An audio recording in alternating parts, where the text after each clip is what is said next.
Endometriosis is a condition whereby the endometrial tissue that is normally found on the uterine lining is found in other parts of the body other than where it is supposed to be. So in a case whereby someone has the endometrial tissue, it can go to different organs, basically any organ in the body, but commonly inabaki katika the abdominal region na the pelvic region, but in severe cases inaweza patikana kwenye lungs ama pia kwa akili. So endometrial tissue during menstrual cycle it is shed off, so as a result there's a bleeding during menstruation. So you can see when it is in a different organ whereby hakuna outlet kama vile kwa uterus there's an outlet for the blood, it may cause some issues in that place. It affects the body in that the endometrial tissue lazima ikuwe shed off during every monthly cycle ya a lady.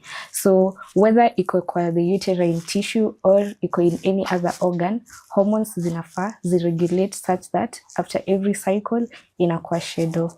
So if it is in, let's say, the lungs, when it is shed off, the same way atakuwa na her menstrual cycle, pia the endometrial tissue ambayo iko kwa lung ama kwa the brain bado ita bleed the same way. So it will cause very severe symptoms. In a case kama kwa lung inaweza cause obstruction, difficulty in breathing. In the brain inaweza cause congestion of the brain.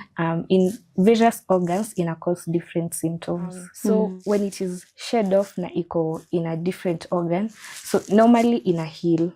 So the tissue yenyewe itabaki, but there will be the shed off and ina happen.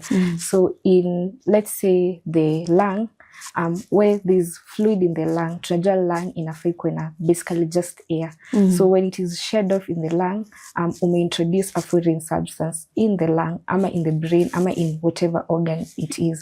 So it will cause very severe symptoms for the person mwenye amepata the endometriosis. The main characteristic ya endometriosis ni pain. It causes very, very severe pain. Inaweza kuwa pelvic pain, lower back pain, ama lower abdominal pain.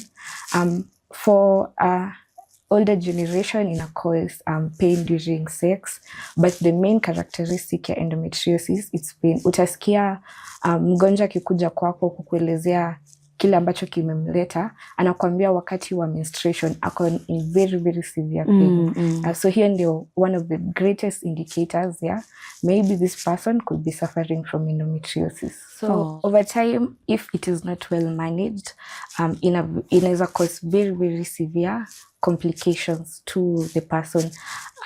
For example, if a woman amefika her age, her childbearing age, na hajashughulikia the pain na endometriosis imekuwa ikiprogress over time, inaweza cause infertility to this person. So it is a very serious condition, and easy pain and the myths that ati ukishapata mtoto uchungu itaisha, zinafaa zikuwe eradicated, because easy conditions that tuna ignore from the basics is where the severity inatokana nayo.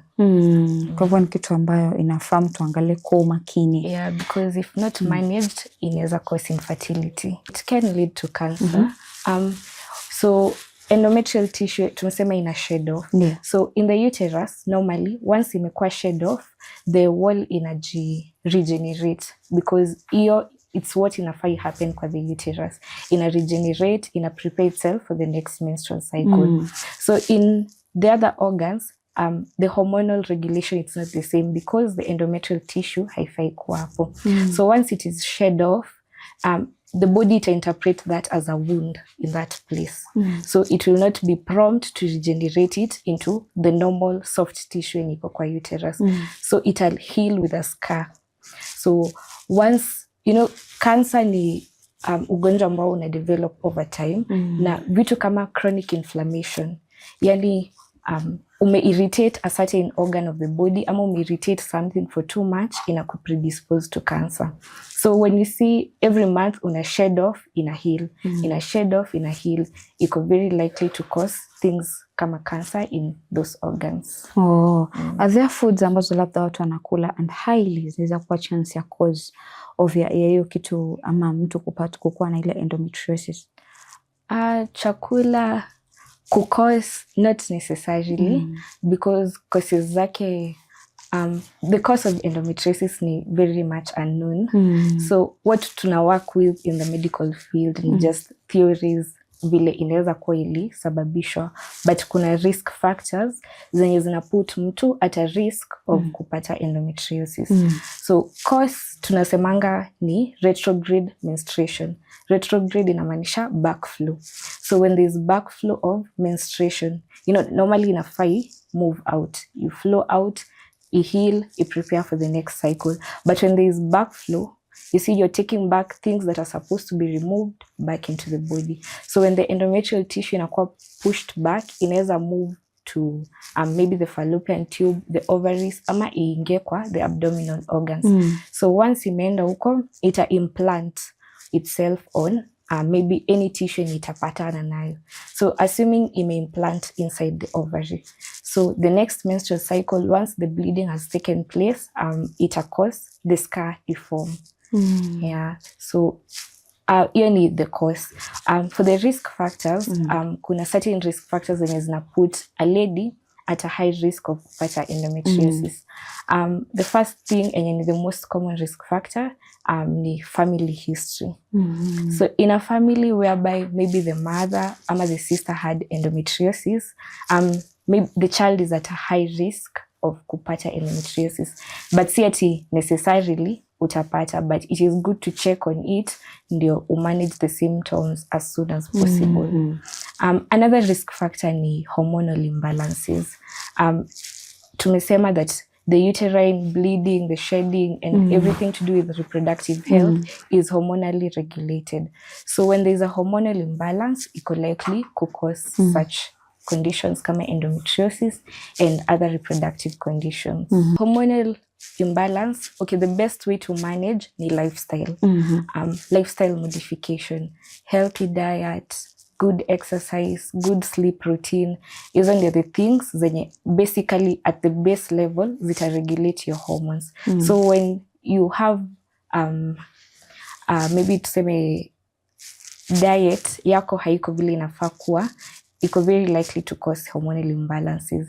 But in severe cases whereby the hormonal imbalance iko caused by other things, because there are conditions whereby if it's an organ and ina produce a certain hormone ndio iko na shida, you'll see there's the hormonal problems. So when you go to a hospital and they discover you have hormonal imbalance, contraceptives, they're very good at regulating hormones, but hizo ni medically approved contraceptives, not the ones that mtu anaenda kwa chemist unajiambia now my hormones are not good, I need to regulate them. So contraceptives, oral contraceptives ziko used to manage hormonal imbalances. When a patient anakuja kwa hospitali ama kuona daktari, the first thing you take from that patient is history. So when you get a good history from that patient, hiyo ndio the first indicative thing, and it could lead towards maybe this person akona endometriosis. Tulisema pain is the most characteristic feature. So when someone comes anakuambia nimekuwa experience pain during my menses na very severe pain, I need medication, and just see here and at you take medication the first 2 days and then maybe the last 3 days it's okay. The whole menstrual, like the whole time you have your menses, you need medication, and very intense medication. Even is the first indicative factor that maybe this person could be suffering from endometriosis. Kuna pia the other signs and symptoms zenye huyu patient atakuja akwambie. So for a woman in her childbearing age, anakuja anakwambia I've been trying kupata mtoto, sijakuwa nikifanikiwa. When you look back at her history, utapatana na maybe the pain during sex, maybe pain during her menses and such.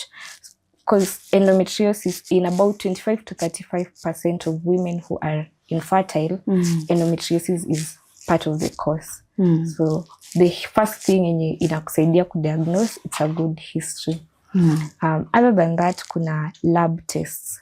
So you can do a blood test to check maybe the hormones, which zinaweza kuwa Okay, the result of the blood test is kuonyesha a chart whereby utaona which hormones ziko vile zinafaa kuwa na ni gani haziko vile zinafaa kuwa.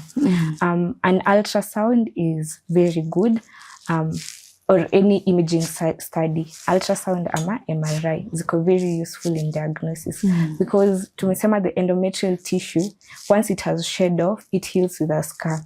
So when you do an ultrasound, utapata kuna distinctive features. Maybe the lung is not as it's supposed to be on the ultrasound. Unaona maybe some fluid ama some scar utaiona kwa ultrasound.